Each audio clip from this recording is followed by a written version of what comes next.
너는 내 떡을 물 위에 던져라. 여러 날 후에 도로 찾으리라. 7에게나 8에게 나눠줄지어다. 무슨 재앙이 땅에 임할는지 내가 알지 못함이니라. 구름에 비가 가득하면 땅에 쏟아지며 나무가 남으로나 북으로나 쓰러지면 그 쓰러진 곳에 그냥 있으리라. 풍세를 살펴보는 자는 파종하지 못할 것이요 구름만 바라보는 자는 거두지 못하리라. 바람의 길이 어떠함과 아이 벤 자의 태에서 뼈가 어떻게 자라는지를 내가 알지 못함같이 만사를 성취하시는 하나님의 일을 내가 알지 못하느니라. 너는 아침에 씨를 뿌리고 저녁에도 손을 놓지 말라. 이것이 잘 될는지 저것이 잘 될는지 혹 둘이 다 잘 될는지 알지 못함이니라. 빛은 실로 아름다운 것이라. 눈으로 해를 보는 것이 즐거운 일이로다. 사람이 여러 해를 살면 항상 즐거워할지로다.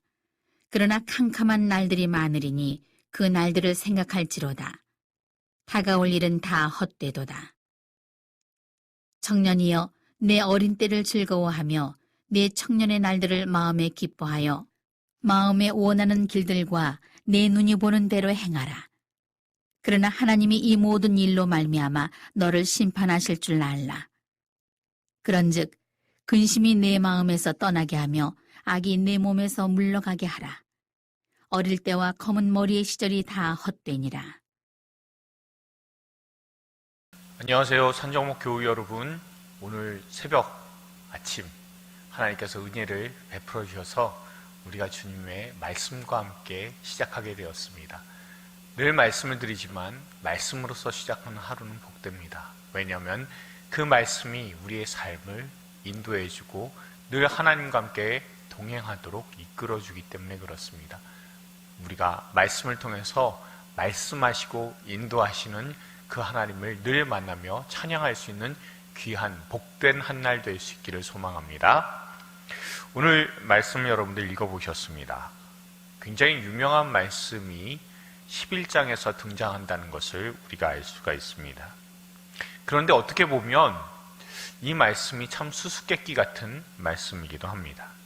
특히 1절에 너는 네 떡을 물 위에 던져라 여러 날 후에 도로 찾으리라 라고 되어 있고 그 뒤에 7에게나 8에게 나눠줄지어다 라고 되어 있어서 이것이 과연 의미가 지금으로 따졌을 때 만약에 주식을 한다면 분산 투자를 해야 되는 것이냐라는 그런 부분을 이야기를 할까? 물론 그렇게 해석하시는 분들도 예전에는 있었습니다. 그런데 그것보다는 여러 가지 의미가 있을 텐데 그 중에서 2가지를 보게 되면 물 위에 던진다라고 하는 이 표현이 어떤 의미냐면 그 표준 세번역에서는 이렇게 번역을 합니다. 돈이 있으면 무역에 투자해라 라는 겁니다.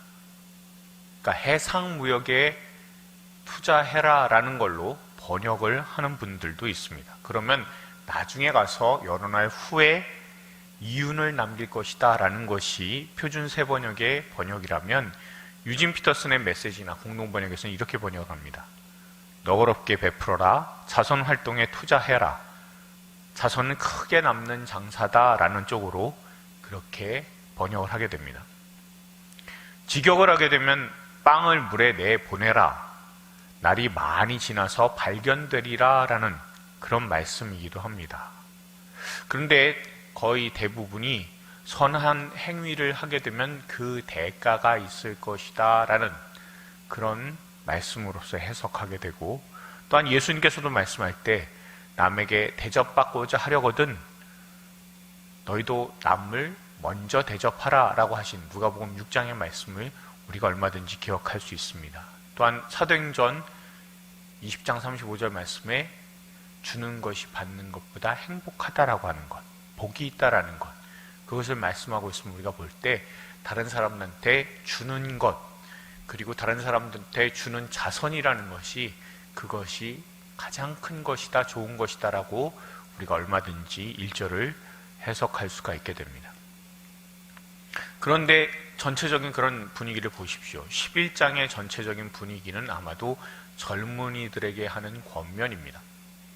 그러면 젊은이들에게 하는 권면이 어떤 의미로서 다가오게 되냐 하면, 젊은이들은 보통 시간을 아끼지 않습니다. 내일이 있을 것이고 편안하게 또 살 수도 있을 것이며 즐기고 사는 것이 그게 가장 좋은 효과적인 삶이라고 생각합니다. 그러나 솔로몬은 그렇게 생각하지 않고 젊은 시절에 오히려 시간을 아끼고 그리고 다른 사람들을 돕는데 자기 자신의 노력, 인생에 있어서의 수고를 하게 되면 반드시 그것이 복이 되어서 돌아올 것이다 라는 그런 의미로서 오늘 본문의 권면을 시작하고 있다고 우리가 볼 수가 있을 겁니다.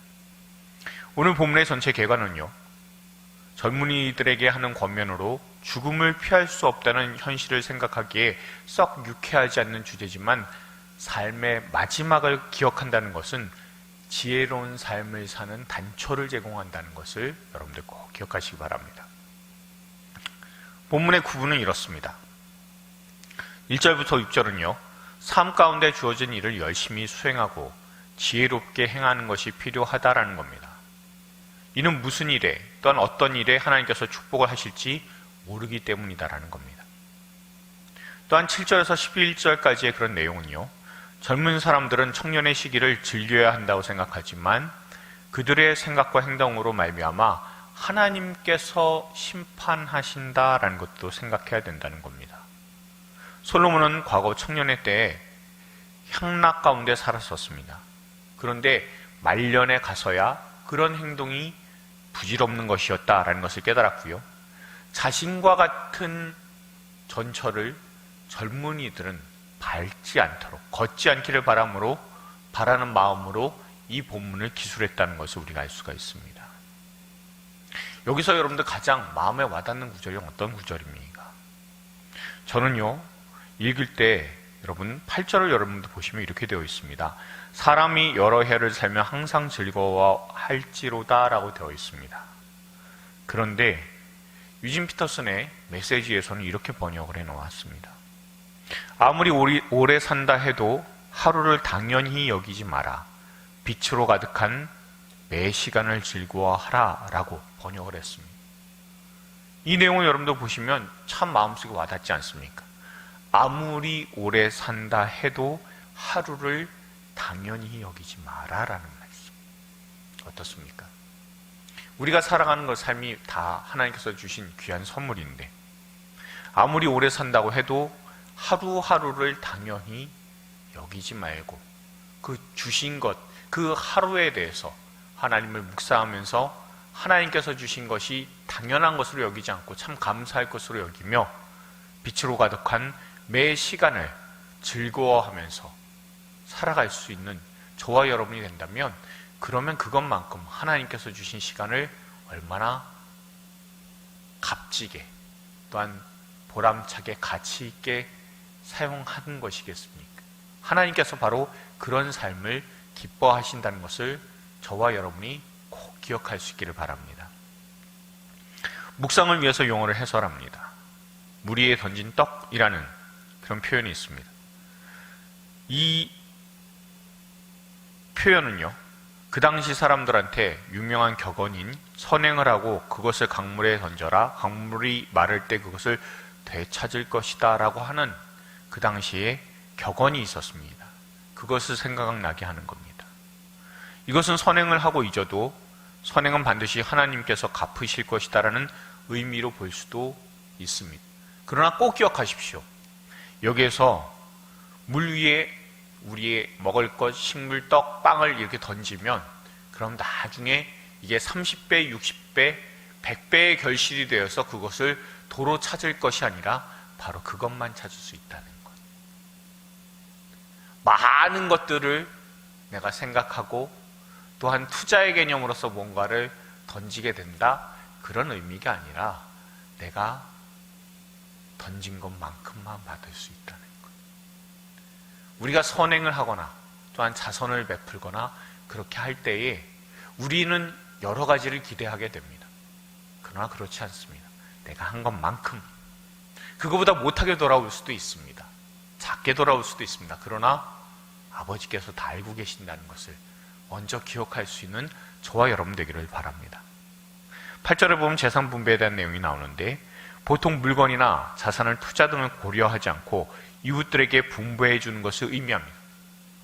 돌아오고 내가 더 잘 받을 것이고 대접받게 될 것이고 그런 것이 아니라 그렇게 주변에 나눠주는 행위를 하나님께서 기뻐하신다라는 그런 내용을 간접적으로 표현하고 있습니다. 9절에 청년이여 라고 되어 있습니다. 이는 솔로몬이 젊은이들에게 주는 충고이고요. 단순히 쾌락주의에 물들어 살라고 하는 게 아닙니다. 또한 행동에 대한 대가를 지불하게 될 테니 심사숙고해서 행동하라고 그렇게 겁을 주는 것도 아닙니다. 그런 즐거움의 날, 쾌락의 날, 그 삶 가운데서도 이끄시는 분이 계시다라는 것, 그리고 그분이 바로 하나님이시다라는 것을 잊지 말라라는 그런 의미임을 우리가 기억해야 됩니다. 묵상을 위해서 질문합니다. 솔로몬은 하나님을 경외하는 사람들이 어떤 모습이어야 된다고 말하는지 2절을 보십시오. 그리고 청년의 때에 유념해야 되는 것이 무엇인지 9절과 10절을 보시기 바랍니다. 여기에서의 그런 청년은 아주 젊은 파릇파릇한 사람들 뿐만이 아니라 모든 삶을 갖고 있는 그런 모든 삶에 있어서 모든 사람들에게 있어서 모든 것이 다 가능하고 적용되고 그리고 모든 사람들이 다 기억해야 된다는 것을 여러분이 기억하시면 되겠습니다. 또한 두 번째요. 눈으로 해를 보는 것이 즐거운 일이다 라는 말의 뜻은 무엇입니까? 그리고 누구를 향해서 하는 교훈이라 생각하십니까? 조금 전에 제가 말씀드린 것을 한번 생각하시면서 여러분의 경우를 적용시켜 보시기 바랍니다. 세 번째입니다. 믿음의 길은 물 위에 떡을 던지는 것과 같습니다. 교회에 드리는 헌신이나 헌금, 구제 등이 소비가 되는 것처럼, 소모되는 것처럼 여겨지는 경우가 많이 있습니다. 그러나 던지지 않으면 건지는 날도 없음을 기억하고 나누고 헌신하는데 우리가 조금 더 마음을 쏟아보고 노력을 기울여 보았으면 좋겠습니다. 하나님께서 우리에게 원하시는 삶이 무엇입니까? 하나님께서 주신 그 삶을 그대로 누릴 수 있고 더욱더 기쁘게 살 수 있는 비결은 무엇입니까?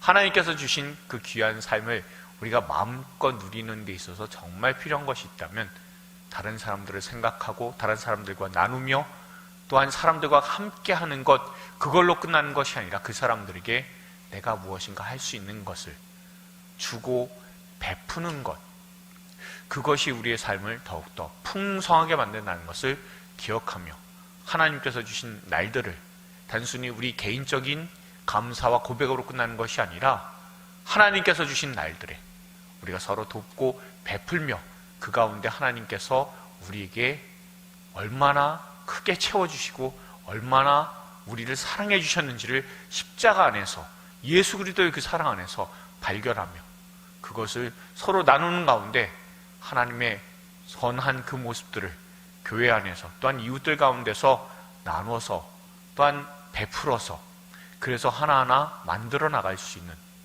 저와 여러분들 다 될 수 있기를 소망합니다. 기도하시겠습니다. 그렇습니다. 하나님, 우리는 늘 하나님을 경외하고 하나님과 동행하는 사람들입니다. 그리고 우리의 삶은 하나님께 전적으로 달려있는 사람들입니다. 지금 우리에게 베풀어 주신 모든 것들이 하나님께서 우리에게 주셨음을 잊지 않게 하시고 허무함이 너무도 극명하게 드러나는 이때를 살아갈 때 하나님의 보호하시고 인도하심을 잊지 않게 하여 주시옵소서. 주님의 백성답게 다른 사람을 배려하게 하시고 늘 축복하는 모습이 드러나게 하여 주시옵소서. 그래서 주님께서 우리에게 참된 기쁨을 허락하시기 위해 십자가에 달리신 그 무게를 느끼며 살도록 항상 인도하여 주시옵소서. 우리를 지금도 인도하시고 우리의 마지막 날 주님으로 인해 기쁨을 우리에게 베풀어 주신 예수님의 이름으로 기도드렸습니다. 아멘.